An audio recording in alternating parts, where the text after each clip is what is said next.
مجھے یہ بات بتائیں کہ ایک تو وہاں پہنچنا بہت زیادہ مشکل، جی دوسرا یہ کہ حالات اور انوائرمنٹ وہ بہت زیادہ جی مشکل، تیسرا یہ کہ ہیلی کاپٹر کی تو ایک اپنی بھی بہت زیادہ اس قسم کی ہوا ہوتی ہے کہ آپ اس کے ساتھ نہیں رہ ہاں سکتے.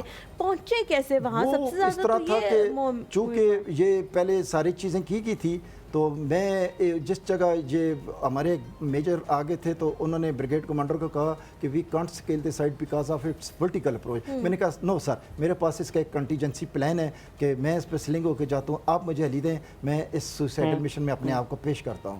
اور ہمارے لوگوں نے مجھے سلیکٹ کر لیا اور مجھے انہوں نے ایک نارمل روپ کے ساتھ باندھا. ہمارے پاس آرنیس نہیں تھی، میں آپ کو بتانا چاہتا ہوں نارمل روپ تھی. جی جی، اور اس پہ جو کسی بھی لمحے ڈیمیج ہو سکتی جی ہے. اس میں یہ ہوتا ہے کہ ہم آرمی میں ایک گن ہوتی ہے جس کو ہم ایس ایم جی کہتے ہیں، سول میں اس کو کلاشنکوف کہتے ہیں. جی. وہ میں نے پیٹ پہ دی.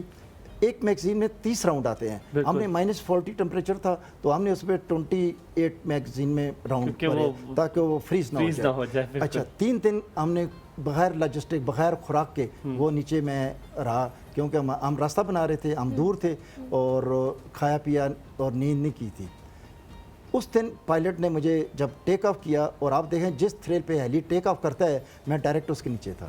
اچھا جب اوپر کے آگے سے فائر شروع ہو گیا، وکرس کا فائر شروع ہو گیا، گولہ بارود سامنے سے آ جی رہا ہے اور بوفرز کا فائر شروع ہو گیا. اچھا وہ ہیلی کی طاقت سے اور آگے سے جو 80 ناٹیکل مائل اس کی سپیڈ تھی اور آگے سے 70 ناٹیکل مائل بلیزر چل رہا تھا جو برفانی طوفان تھا. ہم دونوں میں سینڈوچ بن گئے اور میرا جو نیچے بنڈل تھا کبھی دائیں جائے کبھی بائیں جائے. پچھلا روٹر نہیں ہو سکتے آپ، نہیں ہو سکتا تھا نا، پیچھے روٹر جو تھا وہ آپ کو پتا اوپن ہوتا ہے، کبھی اس کے ساتھ میں قریب ہو کے آتا اور میرا منہ اوپر ہو گیا تھا، بٹ گروپ ادھر آ گیا، میگزین پہ اوپر ہو گیا، نہ میں سانس لے سکتا تھا، میری آنکھیں باہر نکل رہی تھیں، کانوں سے ناک سے منہ سے بلیڈنگ شروع ہو گئی. میرا سفید یونیفارم وائٹ ہو گیا تھا. پائلٹ نے یہ سمجھا یہ مر گیا ہے، کچھ ہو گیا ہے، لیکن میں نے اپنے روپ کو مضبوطی سے پکڑا ہوا تھا تاکہ میں چاہ رہا تھا یہ تو ہیلی ہے، خدا کی قسم میں کہتا تھا کہ میرے پر نکل جائیں. تو جب مجھے پائلٹ نے وہاں ڈراپ کیا وداؤٹ پیراشوٹ، اور میں نے پیراشوٹ کا کورس بھی نہیں کیا ہوا تھا، and you will not believe کہ میں کس سپیڈ سے آیا کہ وہ پھر بعد میں بریگیڈیئر ٹی ایم مرون نے مجھے کہا تھا میں تجھے ونگ دوں گا. تو یہ وہ چیزیں تھی کہ میں وہاں سے سکسیسفلی لینڈ ہوا، وہاں سے سلپ ہو کے میں نیچے چلا گیا 21,400 کی کریوس میں.